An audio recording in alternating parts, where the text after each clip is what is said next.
otu onye ọhụrụ na ndị ichie Kweze onye nke so na otu ọchịchị Igwe nke Ọnịcha ma bụrụkwa nke ji ọnọdụ ọkwa Akwa Isama nke Ọnịcha abụrụgo onye nke ewepụtara nso nso a. Ọ bụ Chief Mọl Okwu Azubike Azikiwe onye bụ nwa Dr. Nnamdi Azikiwe ngoro anwụ. Emengini Ọsadebe ga-ewetara gị akụkọ n'uso nke emeribere na Ibazik dị na Inosi Onira Ọnịcha dọtara ọtụtụ ndị so achị obodo.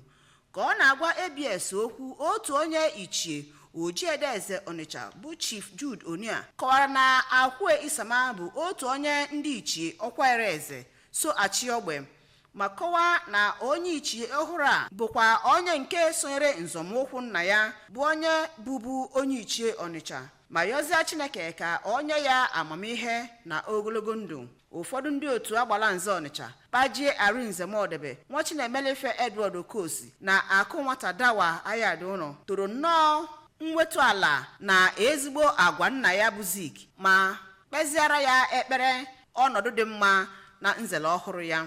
Ụfọdụ ndị ọbịa na ya bụ mmemme bụ nke gụnyere Dr. Tony Elumelu na Maazị Chike Anịkammadụ bụ ndị nke kọwara na amụnyere ya bụ nwata nwoke na obi ndị na-achị achị, kọwakwara ya bụ nzelu enyere ya dịka ihe dị ncheta. Senior Advocate nke Nigeria Kpajie Nnamdi Ibegbu nakwa President General Onitsha Improvement Union Sir Chike Ekweogu kọwara nna ya Zik dịka onye hapụrụ ezi ihe nketa dị nyomi nye ụmụaka ya, ma kpeziara ya ekpere ka Chineke debe ya ma nye ya arụike. Onye isi oche ndị Afikpo bi n'Ọnịcha Ichie Kenneth Idem na ogbo ya nke nwaanyị Oriakụ Christiana Uche nakwa nna ya ochie Maazị Victor Elem kenere ya na ya bụ nzere, ma yọzie Chineke ka onye ya ike iji wee lụọ ọlụ ya. Nne ya Dame Uche Azikiwe onye obi ya jupụtara na aṅụrị kenere Chineke maka ọdịmma ya na ezinụlọ ya, ma duzie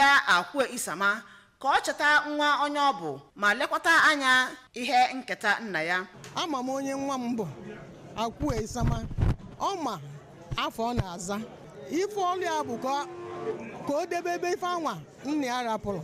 Ebe nwunye ya Oriakụ Juliet Azikiwe kwere nkwa na ya ga-akwado di ya iji wee hụ na nrọ ya bụ nke bịara na mmezu. Akwa Isama Ọnịcha Chief Mọl Okwu Azikiwe kenere Igwe Nnemeka Achebe nakwa ndị Ọnịcha niile maka ohere enyere ya iji wee jee ozi, ma kọwaa na ndị ichie Ọnịcha dịka ndị ọkaikpe a na-elejere anya ịka ikpe ziri ezi gbasara omenala na ọdịnala ndị obodo ha. Ana m ekene ndị Ọnịcha na-ekene Igwe Alfred Nnemeka Achebe na nnukwu mbunye obuliri n'Ọnịcha.